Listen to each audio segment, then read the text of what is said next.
as you guys now know, we're New York Times bestsellers. I got to host a really dope book signing in LA at Reparations Club. Shout out to them. We did 2 Black-owned bookstores, Uncle Bobby's in Philly and Reparations Club. Was your store Black-owned in Atlanta? In LA? The store in DC was also Black owned. And yeah, the store in Atlanta was also Black owned. It was 44th and 3rd Bookseller. Shout out to them. They're on the campus of Oh. Spelman and Morehouse Medical Center. So, and then I think the store that we did in New York was woman owned. So we did request indie stores that were Black owned, queer owned, and or woman owned. So we accomplished that for the entire first week.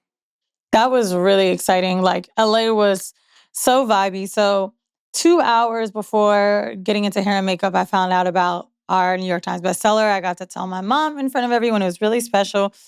And also got some info on just a New York Times bestseller, period.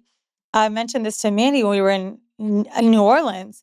Shan was hosting. She's like, damn, girl, I didn't even get that.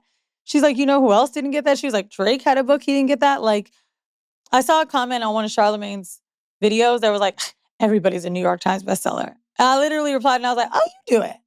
Like, Not only that, Tempest alerted me, for you guys who aren't aware, 0.01% of authors are New York Times bestsellers. I think there's only about 500 people out of the millions of authors that actually have the title.